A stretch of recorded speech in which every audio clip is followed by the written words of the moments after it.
my name is Mandy Askins. I'm the Assistant Collections Manager for the Cincinnati Observatory. So day to day, I manage the collections and archives, exhibits, and then also history programming like these. So as you can tell, we had a little bit of a technical difficulty. That's because this is only the second time I've given a virtual presentation. I like to joke that there's a reason why I went into history and not tech, even though I'm going to give a presentation about female astronomers and women in science. So some of us are more geared towards that. Obviously, I work, at the observatory, and I love STEM and science as well. My background is in Cold War U.S.-Soviet relations history with a focus on space nuclear technology. So I might not be the best at computers, but I do know about STEM and science and things like that. So I'm really excited to show you this presentation. So Women Who Chase the Sun. We're going to talk about some female pioneers in eclipse science. All of them are astronomers in their own right, and many of them are also obviously really well accomplished. So we like to talk about how women have always been astronomers. They've always been there, even at the Cincinnati Observatory. Our founder, Ormsby McKnight Mitchell, his wife, Louisa Trask Mitchell, was his astronomer. It was an astronomer as well. She was likely the first person to ever view Neptune. Women have always been astronomers even throughout history, but often we, as women, are overlooked in a lot of things. We think about the idea that, in history, women's first names aren't even used. They're Mr. and Mrs. So-and-so, or they're Mrs. Edward, whatever. It's really difficult sometimes to actually delve into that history and find information about women in general. You'll also find a trend that a lot of women in STEM or in science, or women that wanted to have, a career of some kind, you'll find often that they were unmarried, really up until a certain part of history, because it was just really kind of impossible for them to do that, because once they got married, they were property of their husbands. So that would limit them a lot in the abilities and the things that they wanted to do. So today we're going to talk about eclipse science. So we're going to go over kind of the basics of what an eclipse is, because we're excited for Monday with the total solar eclipse that will just in the path of totality right here through the United States. We'll talk a little bit about stats on women in astronomy and STEM. A lot of those numbers are really kind of surprising, I think, even the fact that it's now 2024 and we have a lot more access and all of that, but really kind of what is preventing that number for getting more to a level of equality. We're going to talk about a few different female astronomers, Wang Xinyi, Maria Mitchell, Cecilia Payne-Gaposchkin, Wanda Diaz-Merced, Annie Jump Cannon, and then we'll talk a little bit about some of the women astronomers at the observatory, women that worked there. And then even currently, we have 10 staff members and 8 of them are women. So the observatory has a history of hiring and employing women in its past 180 years. And then obviously we'll talk about the next eclipse. So there are 2 types of eclipses, lunar and solar. Solar eclipses are more than just like an exciting cosmic phenomena. They've actually really played a key role in helping humans understand the universe. And observing eclipses, scientists learn about the size, the shape of the sun, the moon, and the earth. And these eclipses, the study of it as well, clued in early astronomers to the orbits of the celestial bodies and how they relate to one another. During a solar eclipse, the moon is between the earth and the sun, causing the moon to block the sun. Solar eclipses only occur when the moon is new. And a lunar eclipse happens when the moon passes through Earth's shadow and only occurs during a full moon. So on Monday, we will see a total solar eclipse, meaning that if you are in that path of totality, that band, the moon will completely eclipse or cover in its entirety the sun. We'll get to hopefully see the little halo or the diamond ring around that. And these kinds of, this study really allows us to understand the sun, but also a lot more. So really, what's so special about studying the sun? Well, when it's eclipsed, we can actually view it safely. We can see things like the sun's corona, and really studying eclipses in general all throughout history, it's played a key role in helping us understand the universe. And then really by understanding, by observing and documenting eclipses, previously I gave a presentation on various expeditions to chase the eclipse. There's going to be a lot of eclipse chasers on Monday. I'm sure a lot of us, I'll be in Dayton, but there'll be people coming all around the world in that path of totality to see these eclipses. They're very rare. On average, they only last or average about every 400 years or so in any given locality. So that's a total solar eclipse. In some places, it's a lot longer as well. So by observing and documenting these eclipses, we can understand the structure of the sun, the moon, and the earth. Things like accurately determining the size or diameter and composition of the sun during the eclipse. This is when we can view it, directly and safely. So allowing early astronomers to understand the orbits of celestial bodies and how they relate to one another. Understanding the size of the sun, the composition of what it is made of, and things like that. New elements in studying eclipses had been found. In 1868, Jules Janssen discovered the new element helium, which is our second most abundant element in the universe with atomic number 2. And it wasn't another 25 years until scientists actually discovered helium on Earth. So understanding that the sun is mostly composed of these various elements and understanding that we now have them, we have them on Earth as well. That helps us understand the creation of our universe, and then what other planets are made of as well. So in studying the corona, things like its temperature, the solar winds, and how those things affect things like GPS on Earth. You'll notice too that during a total solar eclipse, things like electronics and GPS systems might lag or malfunction. And it's no different than, when we think of how the moon affects tidal waves, the sun also affects a lot of things as well. Things like cosmic radiation, and patterns of nature. Birds will act differently, animals will. So it helps us to understand the significance and the importance of our sun. We also were able to prove scientists were able to prove Einstein's theory of relativity in observing eclipses.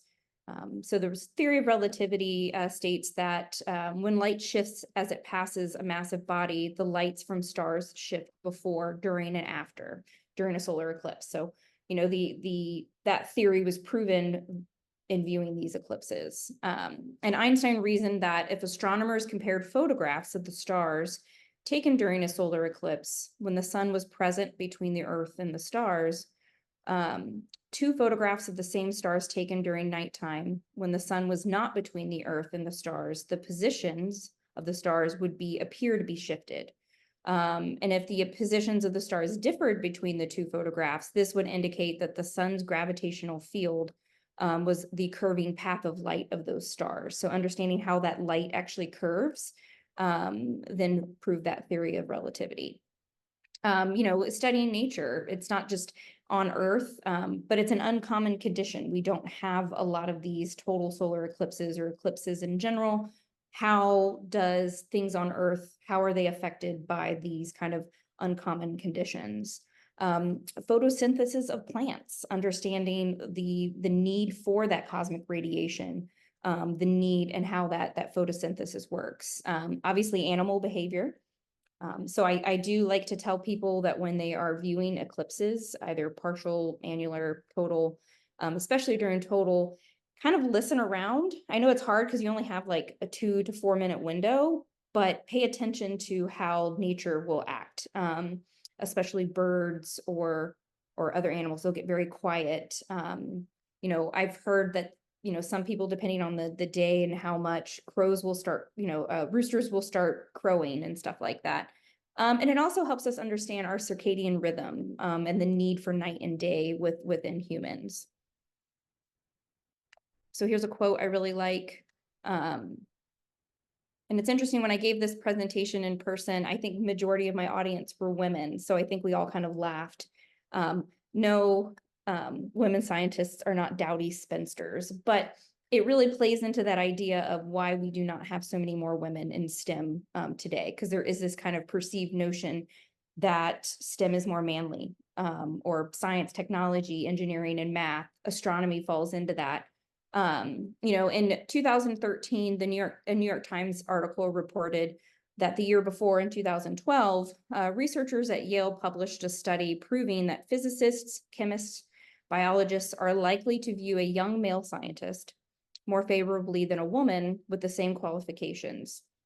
They were presented with identical summaries of the accomplishments of two imaginary applicants, and professors at 6 major research institutions were significantly more willing to offer the man the job. And if they did hire the woman, they set her salary on average nearly $4,000 lower than the man's per year. And what's interesting enough, even females that were looking at these applicants were also more likely to choose the man. So even females were more likely to choose the man over another female. Only 1/5 of physics PhDs in the country are awarded to women. And this is within this research, this article is from 2013. So I'm sure and hopefully that's gone up a little bit. And only about half of those women are American. Of all of the physics professors in the United States, only 14% are women. And the numbers of Black and Hispanic scientists are even lower. In a typical year, 13 African Americans and only 20 Latinos of either sex receive PhDs in physics. And obviously physics is one profession. There's also astronomy. They are obviously very closely tied. And this article is actually given by Eileen Polak, and she kind of accounts her experience at MIT in the 1970s and how she gave up her physics career because her thesis wouldn't even be read by, any kind of professors or anything there. She was basically discouraged from continuing. And, we can say, there's STEM, but, this often happens in quite a lot of fields. So we'll look at kind of the stats. This here comes from a talk given by Jocelyn Bell Burnell from Oxford and also the University of Dundee in 2020. It was her talk called Women in Astronomy Worldwide. So it's kind of, you just see the percentage of astronomers that are female in countries that have more than 200 astronomers. Italy is all the way at the top. France, Brazil, Spain, and even the Russian Federation. And when I gave this presentation in person, somebody asked me why Russia was more likely to, and because it seems like currently, maybe the conditions are different, but they've actually always had, at least during the Soviet Union era, had a big proponent of equality when it came to the sexes, especially when we look at female cosmonauts. They had a lot more women in space way before we did. So that percentage is up a little bit more than ours. The United States is at around 17%. And that's about 34 out of 200 people. So if you have 200 astronomers, every 34 will be women. That is still a pretty significantly low number. And this was just 4 years ago. The world average is about 19%. Obviously, there are countries that have a lot lower numbers, but you think of Italy, France, Brazil, Spain, and Russia are ahead of the United States as well as a lot of other countries. Things like access to education, gender bias, the disparity in expectations of males and females, lack of role models. If you don't see other female astronomers or scientists, it's a lot harder for young girls to see themselves in that role. If they really only see them as teachers and other things, that's what they're going to think that that's all they're capable of doing.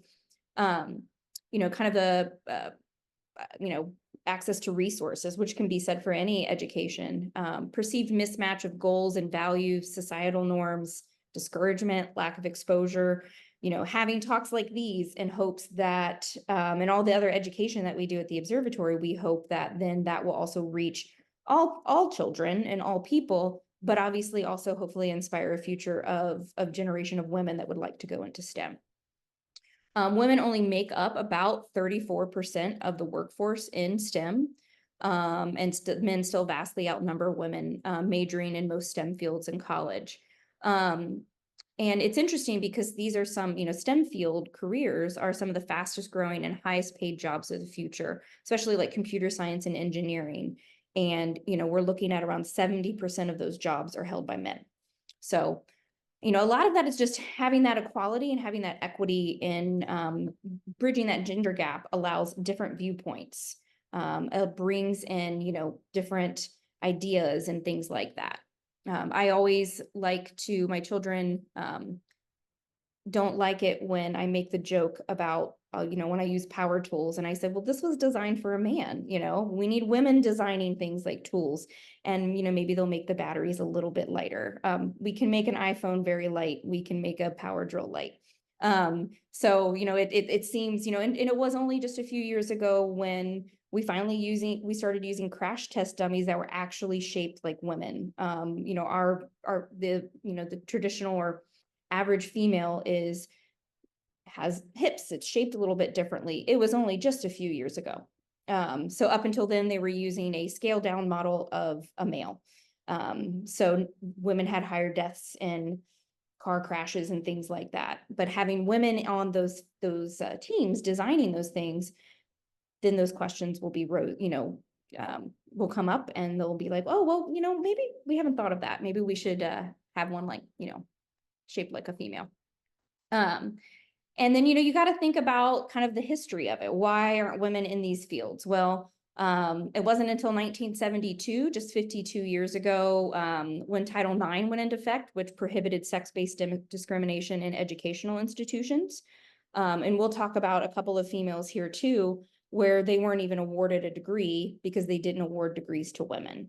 And then we have 60 years since the Civil Rights Act of 1964, which prohibited sex discrimination in the workforce. It was supposed to also discriminate pregnancy-related discrimination, but that was challenged and didn't really go into effect until 1978.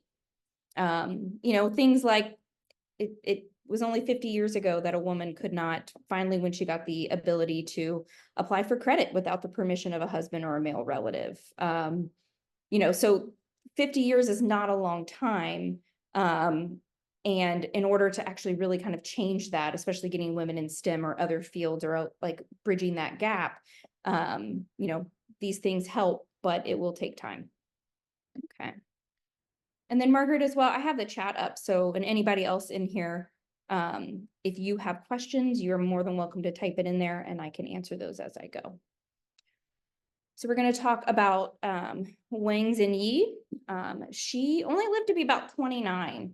She was an astronomer and a mathematician and a poet from the Qing dynasty. She was really known for breaching feudal customs during the time, which it sounds, interesting to say, which hindered women's rights. And that was, we're talking about, 1768 to 1797. So she had to teach a lot of herself, knowledge about astronomy, mathematics, geography, and medicine. She was also known as a really wonderful poet, a really accomplished poet. So one of her main contributions to science was proving how equinoxes moved and how to calculate their movement. Only about 5 of her articles remain, even though we know she wrote many, many numerous articles. In history, it's difficult to always preserve all of those, all of that knowledge. But in this, it was called the Dispute of the Precession of Equinoxes. She was able to describe views of celestial phenomena and explain and prove how equinoxes moved and then how to calculate their movement. Later on, she wrote an article titled The Explanation of Lunar Eclipses, which analyzed the causes of lunar eclipses within theories consistent within modern astronomical principles. So explaining how lunar eclipses work and what they do, their movement, and her discoveries and her theories are in line with what we now know today. She also wrote other articles. She commented on things like the numbers of stars, revolving direction of the sun, the moon, and the planets Venus, Jupiter, Mars, and Mercury and Saturn, as well as describing the relationship between lunar and solar eclipses. So she may have not, they didn't have those names then, but understanding that there are celestial bodies out there and how they work. I really love some of the various artwork that I found. There's a company out there that actually makes playing cards and tarot cards with all kinds of women in science throughout history. So that's where some of this artwork came from. Then we have Maria Mitchell. She's probably one of the most like common names, well-known names. She was raised Quaker. She was born in 1818. And I think that during that time, she had an advantage by being raised Quaker. They are really well known for equality of the sexes, especially when it comes to education. The Quaker tradition taught that both boys and girls should be educated. And Maria had a father that was really particular and made sure that she had access to a lot of knowledge and education. She was tutored at home by her father as well, teaching her astronomy. He had a lot of different, she learned how to create things like sextants and other astronomical and navigational instruments. So by age 12, she was helping her father calculate the position of their home by observing a solar eclipse. By 14, ship captains would entrust her to rate their ship's chronometers for long whaling journeys. So, you know, at 14, I was doing a lot of different things, but at 14, she was navigating sailors. So, yes.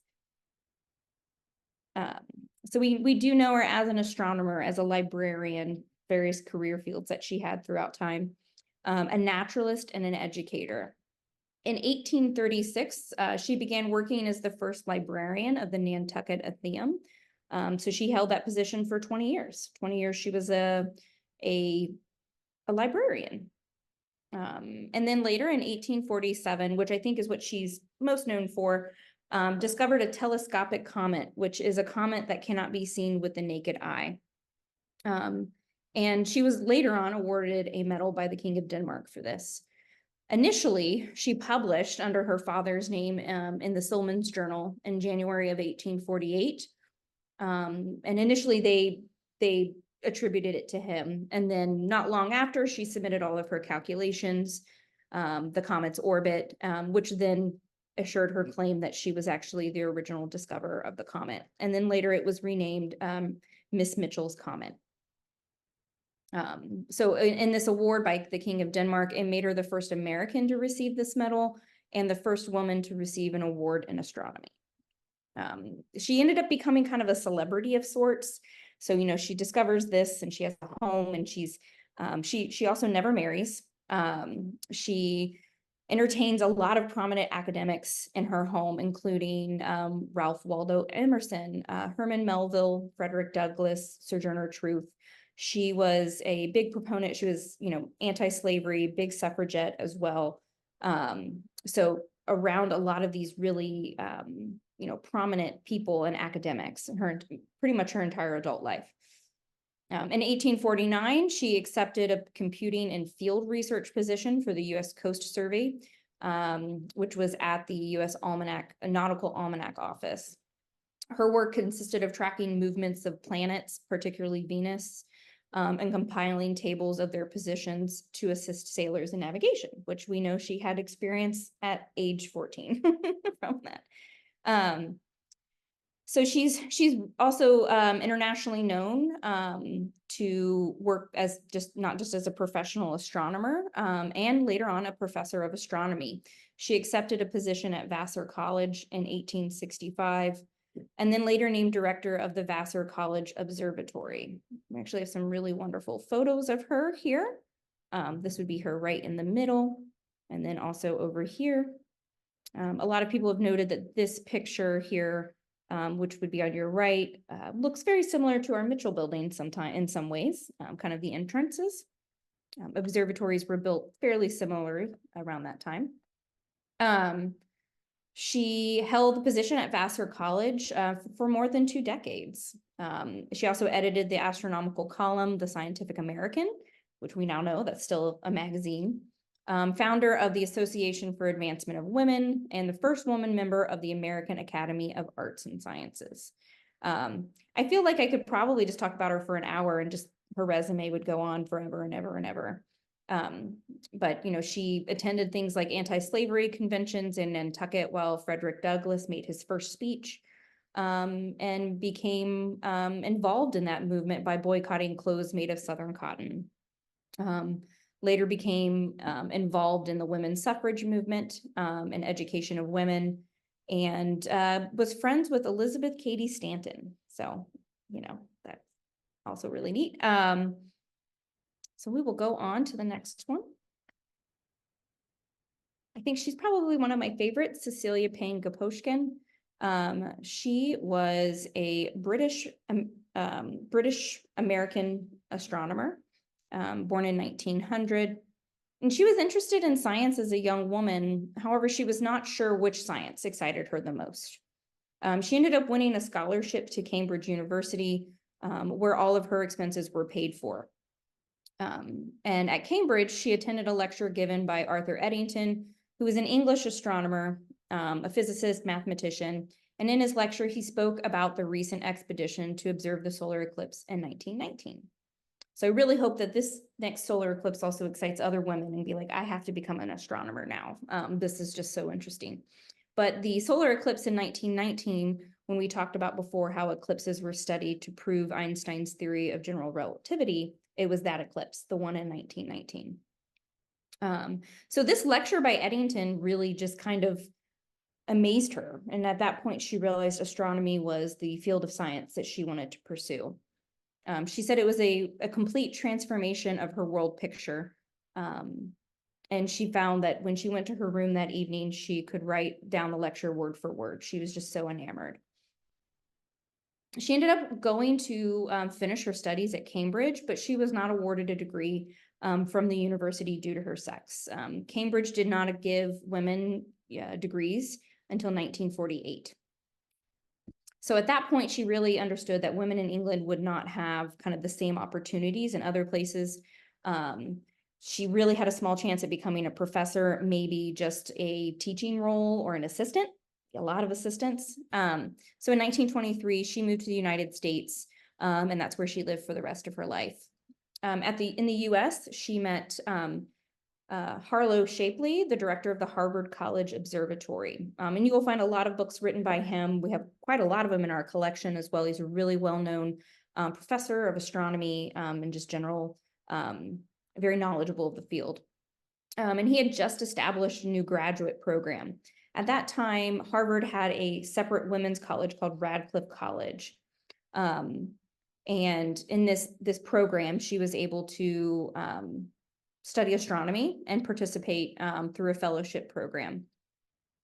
She was only the second student of the fellowship. And then in 1925, she became the first person to receive a PhD in astronomy from that Radcliffe College at Harvard. So really the first woman to receive a PhD in astronomy at Harvard, even though they have to have that caveat of Radcliffe. And then later on, she ended up becoming a professor at Harvard, where she pretty much lived out the majority of the rest of her life doing that. But she's most known for her doctoral dissertation, where she concluded that stars were primarily composed of helium, particularly hydrogen. And then we know that hydrogen is the most abundant element in the universe. She initially published this, and she was completely discredited until later, many years later, when a male astronomer came to the same conclusions, then they said, oh, I guess you're right. So then she was kind of given that recognition of discovering that stars were mostly made of hydrogen and helium. So she spent the rest of her career at Harvard, and then she also acted as an advocate for and a role model for women who wanted to pursue a career in astronomy. And even now today, Harvard and the Harvard Observatory is still really well known for their astronomy programs. It makes me interested to maybe go back and go and research to the percentage of women that graduate from Harvard in astronomy. That would be interesting to know. So our next one is a little bit more modern. Oh, here's some more pictures of Cecilia. So I did my best to find pictures of them working. That's important. Wanda Diaz-Merced.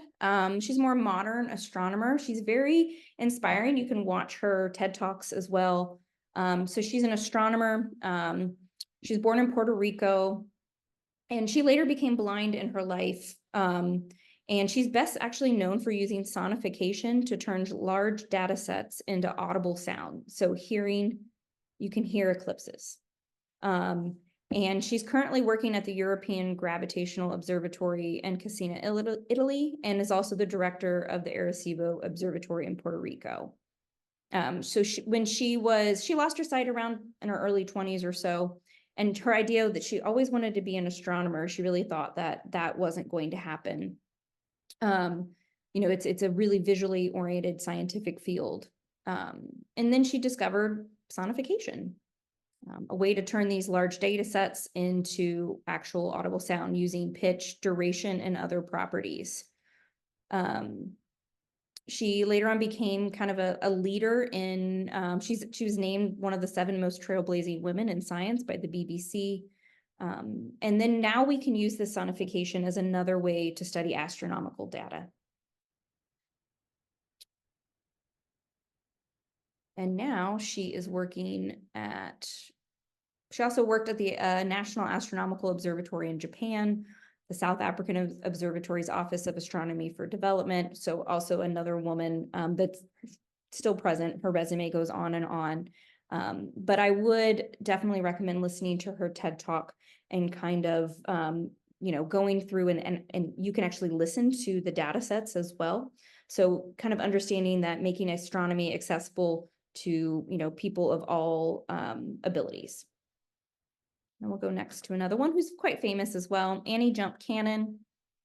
Born in 1863, she is known as the census taker of the sky, and really changed the way that we classify stars. Over her lifetime and her career, she classified around 350,000 stars manually. So manually writing out the calculations. She helped to develop the important Harvard spectral system, which is something we still use today, and was the first woman to receive a Doctor of Astronomy degree from Groningen University.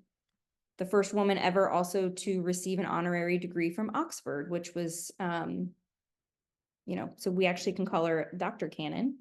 And then in 1931, she became the first woman to be awarded the Henry Draper Medal of Honor from the National Academy of the Sciences. So along with Edward Pickering, she is credited with the creation of the Harvard classification scheme. She was mostly deaf throughout her career as well due to scarlet fever when she was younger. Another woman that did not marry and was a suffragette. So you can kind of see that these trailblazing women throughout history and all these various careers and fields that realized that the only way to accomplish what they wanted to do, they had to join the cause of making it accessible for other women in the future, and getting education as well. I'll look here at another picture of her.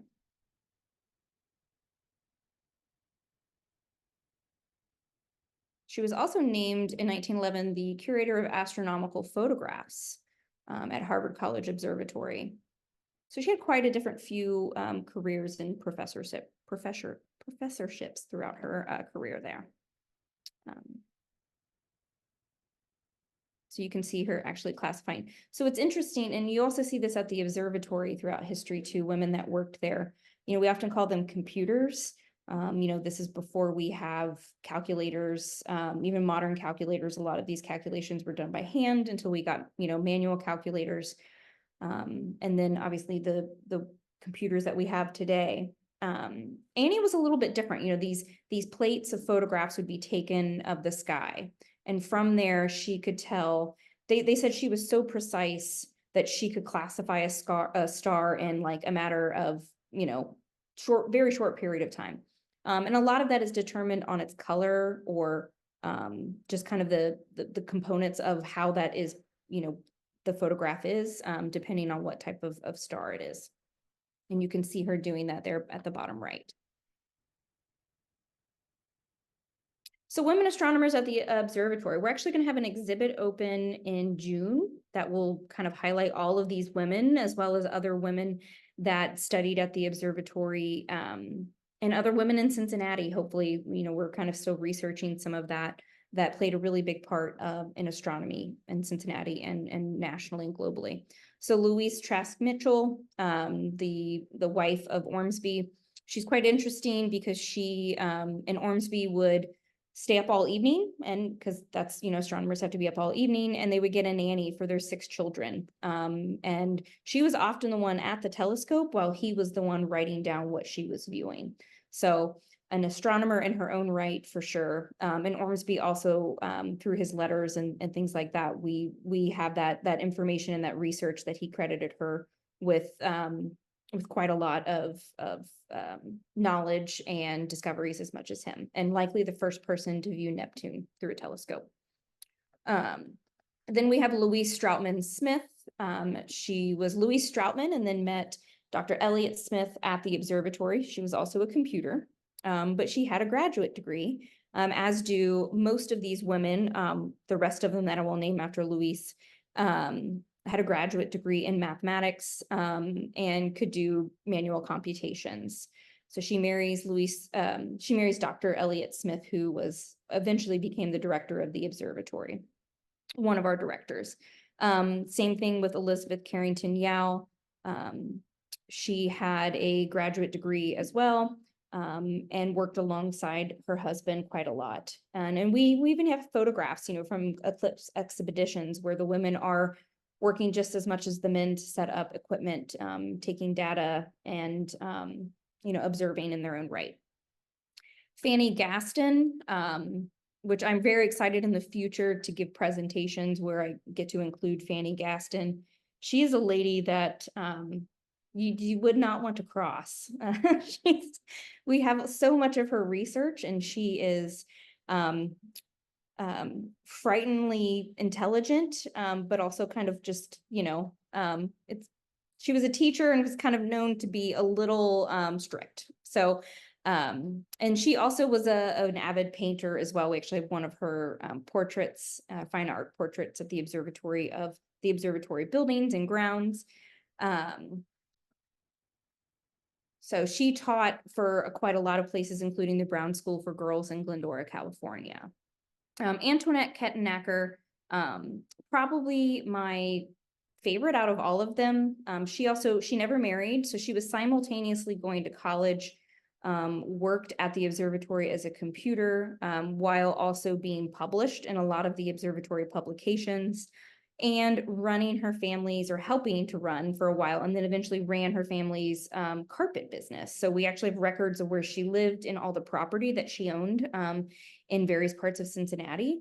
And she, we have also newspaper articles where she's, talked about being, almost like an assistant, but she also had the same level of education as pretty much the directors at the observatory. She would have been able to do it, but, in 1940s and 50s, it was pretty impossible for a woman to be a director of an observatory at that time.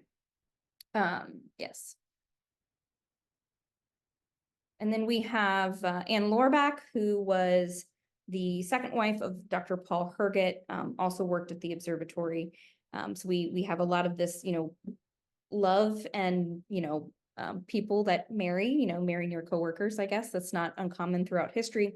And then we also have Deborah Shepard.